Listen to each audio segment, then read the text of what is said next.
I'm on my third espresso of the day, so. I was going to go get some coffee, but I was like, no, set up your stuff. And I'm happy I did because I ran into all kinds of issues. So if I wouldn't have done that, this would have been a mess. You would have had coffee and no way to record. Exactly. I should jump into it then. Sounds good to me. Hey, this is Chris. Hope you're doing well, and welcome to Popcorn Finance, the show where we discuss finance and about the time it takes to make a bag of popcorn. Since we're in the middle of the summer, nobody cares about learning about personal finance right now. I know we're all taking breaks, having fun, and doing anything else other than trying to be responsible. Thought we'd take a little break from the normal personal finance stuff and hop back into something that I did earlier in the year, which is talking about movies, because I've really gotten into just seeing as many movies as I can over the past years, and I'm having a great time. And I had such a good time having this discussion about my favorite movies from 2023. Let's just do like a little recap. Let's catch up on where we are so far in 2024 with one of my favorite guests. We had a great conversation. I love this one so much. Alexis Gentry, she's the editor at Trashwire and the co-chair of the Denver Film Critics Society. So Alexis, thanks for coming back on the show with me. Thank you so much for having me back on. You watch a lot of movies. I really do. You put out a lot of great reviews over on Instagram and TikTok. I always like seeing what you're checking out because I've gotten some really good recommendations seeing the things you put out there. So if you all out there want to know more about what movies to go watch, go follow Alexis over at Trashwire on Instagram and TikTok. I have some questions for you, kind of like a repeat of what we did earlier in the year. I want to know, starting with our first category here, which is one we did already for our 2023 movies, called Can't Stop Thinking About It. And you left the theater or you just left the couch where you're watching this movie, or something hit you, struck you emotionally after you watched this movie. And I want you to go first and tell us your pick for this category. One that I really loved was Challengers. I was really into it when I was watching it. The pace of it is really great. All the performances are excellent. So I loved that. And then afterward, I kept thinking about it. And then, of course, there was like 8 million memes about it on the internet, which also I loved because I was like, I love that it's this really like well-made, like artistic movie, but also it can be something where everybody's making a bajillion memes about it. Challengers was probably that for me. I've thought about it a lot. I've watched it again since and enjoyed it just as much. So I loved that movie. It was great. I've heard nothing but good things about that one. I've not gotten a chance to see it. I think it's still in the theaters where I'm at right now. So I'm going to hopefully catch it before it leaves. Nice. Everyone is like, this movie is great. It's a really good one for sure. Everybody's performance is so good. There's a lot of really good tension in it. It's sexual tension, but it's also fast-paced kind of story pacing, all these different things. And it makes it where you're very edge of your seat, even though it's not thriller or building to any kind of suspense. It's just got a really great pacing to it that I loved a lot. I got to make sure I check that one out. It's really good. I was going back and forth on this. I'm looking down at my list here. I was like, should I pick something I can't stop thinking about because it was weird or just because I really liked it? It's probably like a recency bias. I just saw Inside Out 2 and I was a big fan of the first one. I'm a big Pixar fan as it is anyways. Without spoiling anything, you know,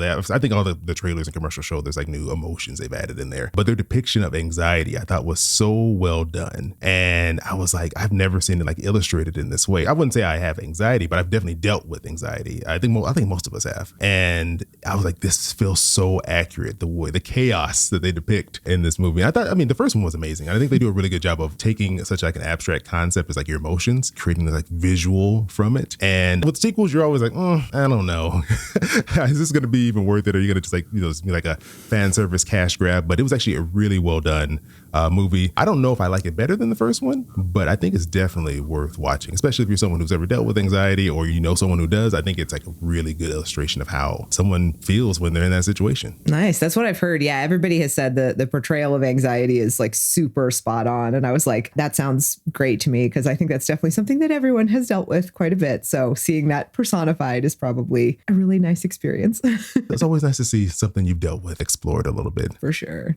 Our next category here is deep cut. This is something that you're pretty sure no one has ever seen, but you feel like it's something that's worth watching. I got to go with Hundreds of Beavers on this one. This was such an unexpected joy for me. I had kind of heard vaguely about it from like the film festival scene and all that. And then when I finally got a chance to watch it, I was like, oh my God, this is great. Like it's so creative. It's so funny. I just found myself really like locked in and enjoying every minute of it and wondering like, where are they going to go from here? How are they going to escalate this even more? I loved like the crappiness of the costumes and the very like, it's low budget, but in a way that really uses that to its advantage. So I loved Hundreds of Beavers. I think it's one that I've told so many people about and they're like, what? When they look at the trailer, they're like, this? I'm like, I promise you, it's really good. Like, just watch it. You're going to enjoy it. You recommended it to me and I watched it and I was like, this was amazing. I was like, I don't know what I just watched, but this was amazing. It's a live action cartoon, basically. Totally. And it's just so weird, but funny. Yeah, I kept thinking it's like, it's The Revenant, but like Looney Tunes, you know?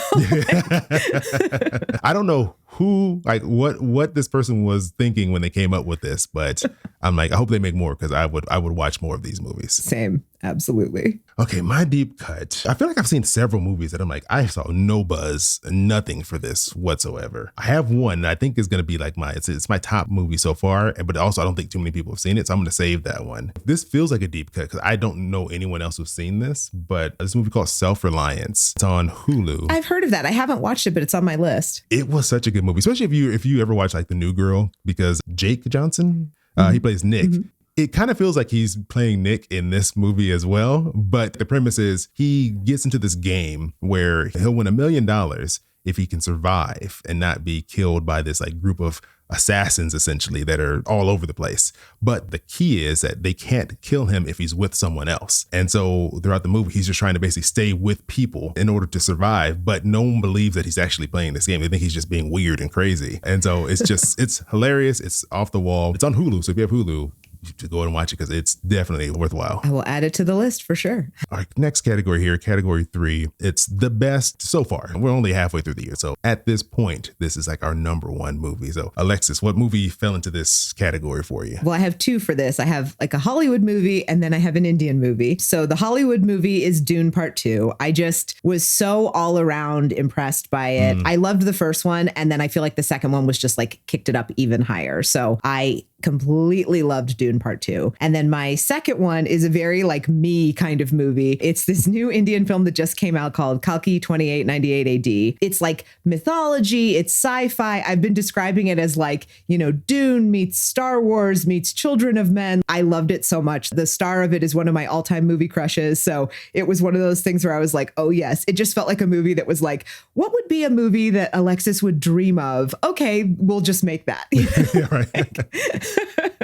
This feels like it was perfectly tailor-made to be exactly what I want. Did they take this from me like Eternal Sunshine of the Spotless Mind? Did they go into my dreams and just pick out exactly what I would want in a movie and then make it? Because you're a big fan of movies from India, right? Like that's like I see you post a lot about those films. I love them. It's funny, like I don't review them very much. It's like I have my kind of movies that I watch to review, and then I just have my movies that I watch because I enjoy them. And I feel like I watch so many South Indian movies, particularly Telugu movies, just because I enjoy them. And there are stars there that I love. So I just end up watching a lot of those for fun. But this was one that I was like, I'm going to make a video about this. I love it so much that I'm going to have to make a video about it. That's one of the nice things of like the past several years where we're finally getting more international movies. Like before, it was like you would never see a movie from another country pop up in a theater, or it may be one, like it's super rare. Totally. And I feel like now with like streaming, it's kind of opened up the world a little bit more to everyone. We're getting more and more films from other places. Like Parasite won Best Picture, a movie not even in English. And so it's like we were really starting to see it. And I think it's really cool, like to just be exposed. So there's so many other creative people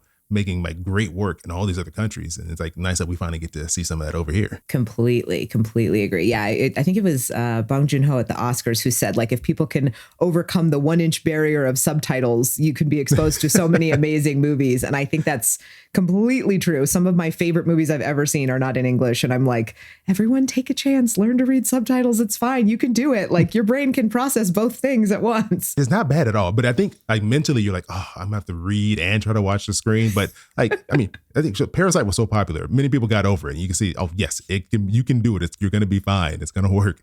And it's worthwhile. Totally. So I've definitely like said, you know what, even if it has subtitles, I'm going to watch it. But I grew up watching a lot of like martial arts movies from China growing up. So I was used to reading subtitles anyway. So I'm like, I'm okay with it. But yeah, people go out there. For sure. Expand your horizon a little bit. Get some more of those movies. Take a chance. Watch something that's not in English. You might love it. Yeah, there's good stories everywhere. All right. My pick for this category is, well, I don't even know how I came across this movie. I think I saw the cover art. I'll just go through and see what movies have come out in 2024. Like maybe there's stuff I didn't know about.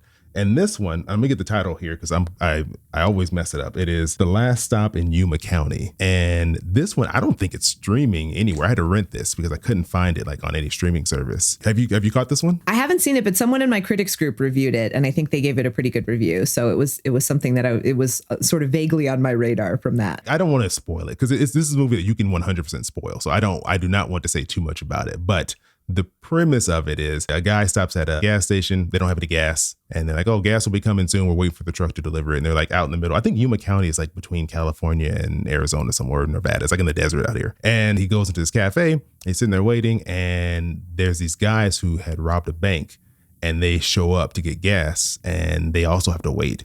And it's like this tension, that the standoff, because he recognizes them and it becomes this whole thing. That's literally all I can say without messing up the rest of the story for anyone, because that's like the opening part of the movie. It was just so interesting. Such a great story. It's something that no, I'm not even gonna say it. I don't want to say anything. I'm just gonna leave it there. Just go watch it because I don't want to ruin it for you, because I knew nothing about this and I had a great time after I finished watching it. So for now, that is my number one. Furiosa was a very close second, though. I loved that movie. I really wish it would have done better, but I guess the first one really didn't do that great in theaters anyway. So I guess I think it's a little too weird for some people, even though it's not that weird. Yeah, Furiosa was one that it just broke my heart to see that not do well at the box office, because I was like, I loved every minute of it. I was like, oh, this is going to be huge. Everyone's going to love this movie. Yeah. And then watching it just like not do well, I was like, what's happening? This isn't right. Come on. Like, so yeah, that was one that just broke my heart to see that not do well, because it's so good. I wish people would have showed up for it a little more. I know, it's a perfect summer blockbuster. You got action, you got big actors, and it's, if you haven't seen it, please go see it. If it's still in your theaters, it's definitely worthwhile. To me, I liked it a little bit more than Fury Road, just because it had a little more story to it than Fury Road did. Not that there was anything wrong with Fury Road, but it was just this one. I like getting to know more about the characters a little bit more in this movie. Totally. And I love Chris Hemsworth. He's so like impressive in that you look at him and it's like he looks like Thor. And then for him to be able to also be a versatile actor, I'm like, well, kudos to you for being handsome and talented. Exactly. He's like, you're not going to pigeonhole me into Thor. I can do all kinds of stuff out there.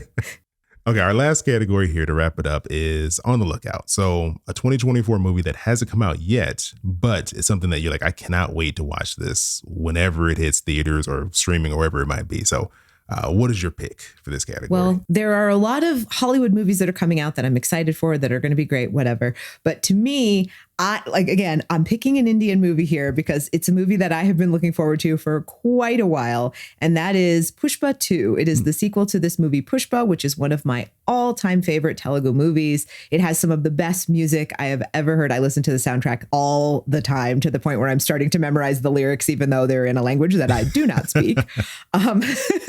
So this is the sequel to that movie, and just the promotional stuff that I've seen for it, the kind of teasers, it looks like it's going to be huge and just enormous and amazing and impressive. And the music that they've released so far has been amazing. So very much looking forward to Pushpa 2. That is my most anticipated. Kalki was my most anticipated movie of the year, and now I've seen it. So now Pushpa 2 is my most anticipated movie of the year. Oh, okay. So you said, is it Telugu? Is that the name for that style of movie? Is that reference like a region? Well, yeah, there's like, a bunch of different languages in India, and each like language kind of has their own film industry. So Telugu is in South India, and it's RRR is in Telugu.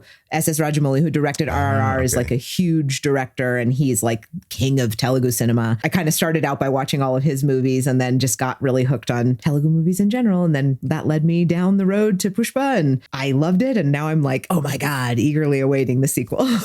Is it going to be in theaters, do you know, or is it going to be streaming? It should be, but it'll probably be like Kalki, where it's in some theaters for a little bit and you can try to find it with subtitled screenings and things. And I feel like we need more presence, at least in Denver. We don't have a ton, but it's like, I need to have where these movies are available to me near where I am, and I don't have to drive like 50 miles to go see them with subtitles. So we'll see. We're going to keep our fingers crossed. The first Pushpa was really, really big. So I think Pushpa 2 will probably get a nice release in the United States too. You're convincing me. I need to go check one of these out, because there's a big Indian community in Southern California, not too far from where I live. I must be able to find a showing somewhere near me. So I gotta check it out then. Yeah. If you could see these in a theater with like people who speak the language, it's so great. Like, I had the opportunity to see Kalki in a theater with like a bunch of people who speak Telugu and who were like getting the jokes a couple seconds before I was, because like I was trying to read the subtitles as quickly as I could.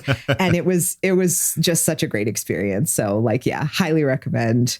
Check out these movies. If you can find a local community where they're showing, usually if they're showing somewhere, that's where a local community for that language will be. So like, they're definitely worth the theater experience for sure. All right. You've convinced me. I'm going to do it. I'm going to be on the lookout for that movie, see when it pops up around me. For me, I had a few movies. I mean, I think like the obvious thing to be like, oh, well, Deadpool 3, because, obviously that's going to be a big spectacle. I'm excited to see it because the first two were hilarious. But I think this movie's, if I have a ticket to go see it tomorrow, it's Kinds of Kindness. And because I love Poor Things so much, and same director, a lot of the same actors are in it.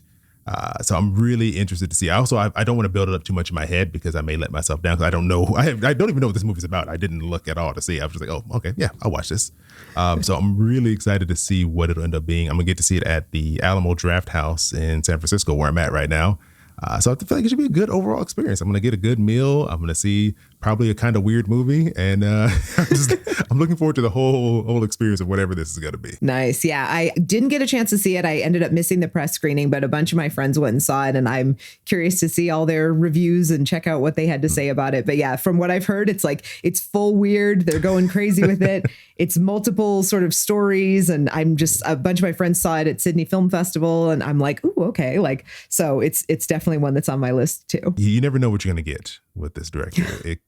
There's a movie I keep meaning to watch called Lobster. Mm-hmm. I saw the trailer and I was like, this looks insane. I need to watch this. So we'll see. Yeah, I'm really curious. I saw The Lobster and I didn't love it, but I loved Poor Things. So I feel like this is like I need to explore more Yorgos movies so I can kind of see how I feel about his movies and what he makes and have an opinion about it. Exactly. Like, I'm not guaranteeing this is going to be good for you all. If you're like, hey, I'm going to go watch this too. I don't know. I have not seen it. So. it's like, we don't know. It may be weird. I've heard one of my friends was like, oh, it's full. Like Yorgos is back in his sicko era. This is great. I was like, all right, well, that could be interesting. So because you do not know what that's going to mean when you go in there and see Exactly. No, but thanks for coming back and running through this list with me. I'm always interested to hear what your picks are because it always gives me some recommendations for things I need to watch. But for people who want to know more about movies, follow along with all the reviews and all the great stuff you put out, where can they go connect with you? Everyone can find me on Trashwire on all the socials. I'm on Threads mostly as @Alexis Gentry. You can find me trashwire.com, Trashwire on YouTube, TikTok, all that. I'm usually doing movie reviews and posting stuff about movies in my stories. And also you can follow me on Letterboxd at Trashwire as well and see all the things I'm watching. Yeah, perfect. I'll put all that in the show notes. So make it easy for all of you who want to go follow Alexis, which I highly recommend, especially, we're still right in the middle of summer here. There's going to be a lot of big movies coming out, and a lot of other stuff all throughout the year. So definitely go give her a follow. And Alexis, thanks again for joining me. Thank you so much.